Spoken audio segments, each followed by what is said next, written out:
ሰላም እንዴት ዋላችሁ? በርዕሱ ላይ ማየት እንደተቻለው ዛሬ ቶፒካችን ብቸኝነት ነው። ብቸኝነት በብዙ መልኩ ይመጣል። በሰዎች ተከበን ብቸኛ ልንሆን እንችላለን፣ ወይንም ደግሞ ከሰዎች ተነጥለን ብቸኛ ልንሆን እንችላለን። ይሄ የብቸኝነት ስሜት ግን ዞሮ ዞሮ የሚያመጣው መጥፎ ጉዳት አለ። ጥሩ ያልሆነ ስሜት ሰውነታችን ላይ ይፈጥራል፣ አይምሯችን ላይ ይፈጥራል። ከዚያ በኋላ ወደ አላስፈላጊ መጥፎ ውጤት ሊያመራ ይችላል ማለት ነው። እንደ ቀላል አይተነው ችላ የምንለው ጉዳይ አይደለም። በተለይ ደግሞ እኔ ዛሬ ማውራት የፈለግኩት በእጃችን ላይ የሚገኘው ስማርትፎን ምን አይነት ኢፌክት አለው በብቸኝነት ላይ። በሳን ፍራንሲስኮ በተባለ ከተማ ላይ 135 ወጣቶች ላይ የተሰራ ጥናት፣ አንድ ጽሁፍ ባየሁት ንባብ ላይ ምን ይላል? እነዚህ 135 ወጣቶች ላይ በተሰራው ጥናት በአብዛኞቹ ስማርትፎን ተጠቃሚ ናቸው ወይንም አዲክትድ ናቸው በሚባል ሁኔታ ነው የሚጠቀሙትና አብዛኞቹ የጭንቀትና የብቸኝነት ስሜት ያሰቃያቸዋል። እና የተያያዘ ነው። የስማርትፎን አጠቃቀማችን በበዛ ቁጥር የብቸኝነትና የጭንቀት ስሜት አብሮ የማደግ እድሉ ከፍ እያለ እንደሚመጣ ጥናቱ ያሳያል። ይሄ የስማርትፎን ምንድነው የሚያመጣብን ስንል የመጀመሪያው ፌስ ቱ ፌስ ልናገኛቸው የነበሩትን በአካባቢያችን ላይ ያሉትን ሰዎች አንጠቀምባቸውም። አጠገባችን ያሉትን ሰዎች ትተን ስልካችን ውስጥ ነው የምንገባው። ይሄ ስልካችን ደግሞ ምን አይነት ሰዎችን ነው የሚሰጠን? የምርም ኢሞሽናችንን አንደርስታንድ የማያደርጉን፣ ከፍቶናል ወይ ስቀናል ወይ በቃ ስስ የሆነ ኢሞሽናል ሰፖርት ነው የምናገኘው በስልክ ውስጥ የምናገኛቸው ሰዎች። ኢን ሚሊየን ኢን ታውዘንድ የሚቆጠሩ ፍሬንዶች ሊኖሩን ይችላሉ። ግን የትኛውም ጓደኛችን ከዛ ውስጥ ምን ተሰምቶሃል፣ አይዞ ትከሻችንን ነክቶ ወይንም እጃችንን ያዛርጎ አይዞ በርታ፣ ይሄን ታልፈዋለክ፣ ይሄን እንዲያድርግ ብሎ በትክክል ኢሞሽናል ሰፖርት የሚሰጠን አናገኘው። ዊክ የሆነ ሰፖርት ነው የምናገኘው ከስልክ ውስጥ የምናገኛቸውን ሰዎች ማለት ነው። አካባቢያችን ላይ ያለ ግን ለምን አንድ ሰው አይሆንም? ለምን ልጃችን አይሆንም? ለምን እናታችን፣ አባታችን፣ ሚስታችን፣ ባላችን ለምን አይሆንም? ትንሿ ድጋፍ በደንብ ታከመናለች፣ ትጠቅመናለች ማለት ነው። ፊዚካሊ የምናገኛቸው ሰዎች የሚሰጡን ፊዚካል መኖራቸውና የሚሰጡን የስሜታዊ ድጋፍ ትልቅ ነው፣ ጠንካራ ነው ከዛኛው ጋር ሲነጻጸር። ሌላው ራሳችንን ሳንፈልግ አይሶሌት እናደርጋለን። ምን ለመጠቀም? ስማርትፎናችንን ለመጠቀም ስንል ብቻ አይሶሌት፣ ድምጽ የሌለበት ቦታ፣ ሰዎች የማይረብሹን ቦታ፣ ወይንም ደግሞ ተመስጠን ያንን ነገር ቻት የምናደርግበት ቦታ ሳንፈልግ ራሳችንን እንነጥላለን። ይሄ በራሱ ብቸኝነት ነው። ከሰዎች ጋር ልንስቅ የነበረው ሰዎች፣ ከሰዎች ጋር ልናወራ ልንጨዋወት ጊዜ ልናሳልፍ የነበረውን ጊዜያችንን ቀምተን ራሳችንን አይሶሌት እናደርጋለን በስማርትፎን ምክንያት። ሌላው ጠንካራውን ግንኙነት በደካማ እንተካለን። ቅድም እንዳልኳችሁ ማለት ነው። ጠንካራ የሆነ ኢሞሽናል ሰፖርት ልናገኝ የነበረውን ትተን ደካማ በሆነ ሰፖርት እንተካዋለን፣ ሶሻል ሚዲያ ላይ በምናገኛቸው ሰዎች ማለት ነው።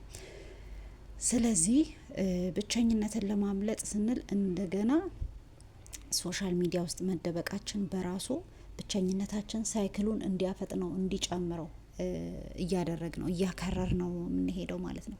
ብቸኝነታችንን ለማምለጥ ስልካችን ውስጥ እንደበቃለን። ስልካችን የባሰ ብቸኛ ያደርገናል። አሁንም ቀና ስንል ሰው የለም የሚል ፊሊንግ ነው የሚኖረን፣ ብቸኛ ነን የሚል ፊሊንግ ነው የሚኖረን። አሁንም ብቻችንን ስለሆነ ስልክ ውስጥ እንደበቃለን። ይሄ ሳይክሉን እየጨመረው እያበዛው ይሄዳል ማለት ነው። ከዛ ጠንከር እያለ ሲሄድ ሰዎች ወደ ጭንቀት፣ ሰው አይፈልገኝም ወይንም ራሴን ቴክ ኬር እያደረግኩኝ አይደለም፣ በቃ ሲነቁ ስንነቃ ብዙ ነገር ተበላሽቶ ነው የምናየው። በቃ ደስ የማይል ፊሊንግ ነው የሚኖረን መጨረሻው። ምን እናድርግ ነው መፍትሄው? ምንድነው ማድረግ ያለብን? በጥቂቱ ማድረግ ያለብን ነገር ምንድነው? ባውንደሪ እናዘጋጅ። ባውንደሪ፣ መቼ ነው ስልክ ማየት ያለብኝ? መቼ ነው ስልክ ማየት የሌለብኝ? ለምን ያህል ሰዓት፣ ለምን ያህል ጊዜ ነው ስልክ መጠቀም ያለብኝ?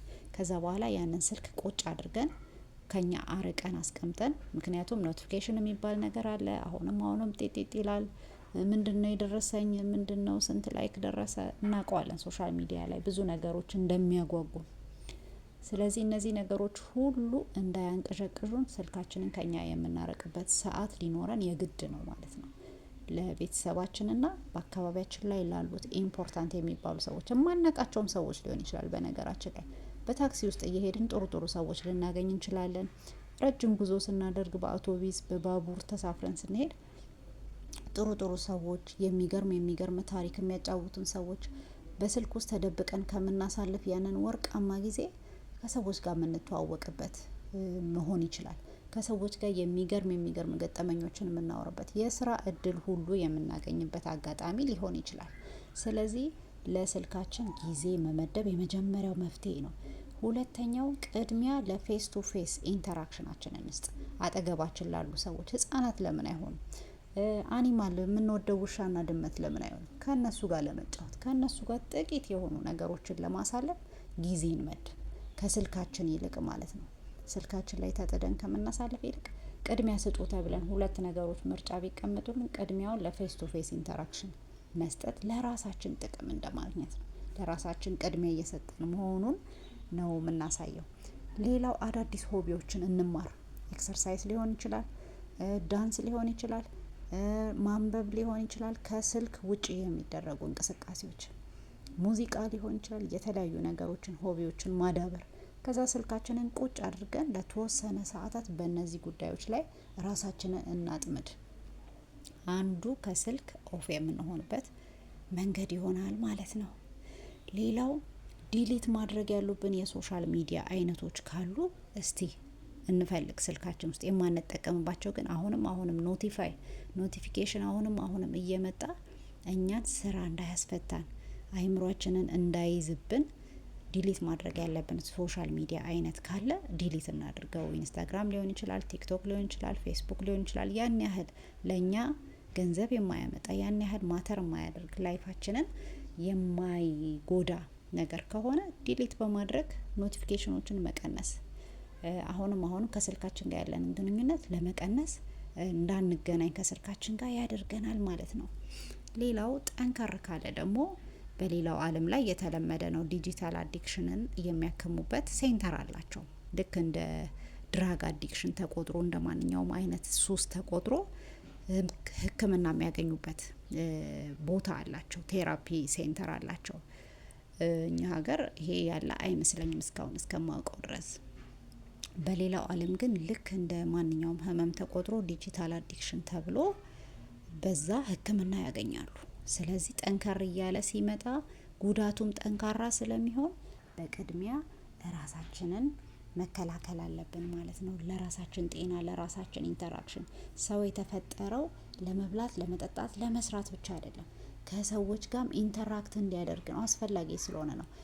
የጤና ዴፊኒሽን ብታዩት የዓለም ጤና ድርጅት ዴፊኒሽን ብሎ ያስቀመጠው ጤና ማለት ምንድን ነው ይላል መሰላችሁ? አንድ ሰው ጤናማ የሚባለው በሽታ ስለሌለበት ብቻ ሳይሆን ሶሻሊ፣ ፊዚካሊ፣ ሜንታሊ፣ ስፒሪቹዋሊ ሄልዚ ሲሆን ነው።